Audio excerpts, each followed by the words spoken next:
هي التالتة والأخيرة.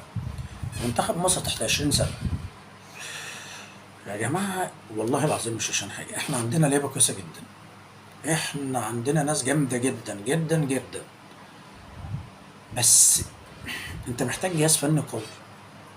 اللي اتفرج على ماتش مصر وتشيلي الأخير هو فعلا هيتشل. يعني مصر حلوة قوي. وعلى فكرة ماتش مصر قبله مع نيوزيلاند حلو قوي، احنا كنا وحشين في اليابان، ما جيناش في اليابان، كنا لسه.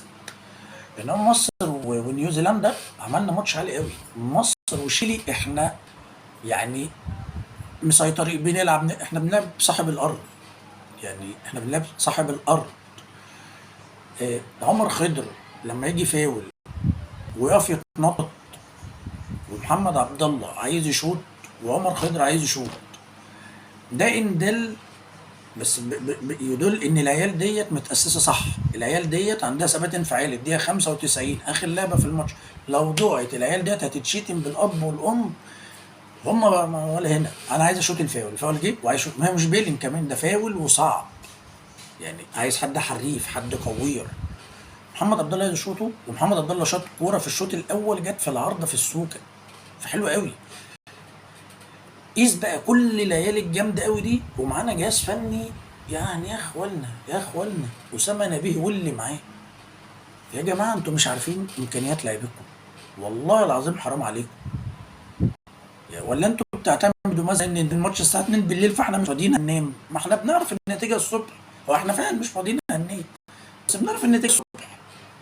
فانا مش فاهمكم يا جماعه، اتقوا الله شويه في المنتخب ده، واتقوا الله شويه في العيال. يا جماعه مش كده. ومع احترامي لابراهيم فايق، ابراهيم فايق بيقول لك احنا بنلعب كوره سبعينات. مين يا ابراهيم؟ انت ما شفتش الماتش يا ابراهيم. انا اتفرجت على الثلاث ماتشات.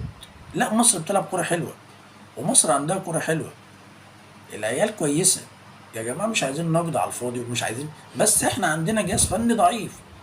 انت طالع النهارده تطبل لحماده انور، طب حماده انور بياخد انذار ليه؟ هو او المدير الاداري التاني اللي معاه بياخدوا انذارات ليه؟ انتوا مالكم يا جدعان؟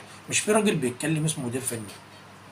ما تخليكوا في حالكم. ما هو غلطان برضه يا كابتن ابراهيم، اذا كان هو راجل كبير وبيعمل كده هتنتظر إيه من عيل صغير يعني وجو احنا محاسبين معلش يا سيدي. هو انتوا هي الدنيا مستقيمه قوي علشان انت جاي النهارده تتكلم؟ ما انت راجل في المجال وانا راجل في المجال وكلنا في المجال وعارفين ما الدنيا بتبقى ماشيه ازاي. بس عندك فريق ما تعمل له ظبط وربط. بصوا علشان ايه، الواحد مش عايز كلام والواحد عياله بيلعبوا، فالحمد لله ان شاء الله نصعد، وان شاء الله نبقى حاجه كويسه. بس اتمنى من المسؤول يركز شويه بالله عليكم مع الجيل اللي طالع. والله العظيم العيال دي كويسه، واللي وراهم كويسين، واللي وراهم كويسين. الدنيا حلوه. سلام.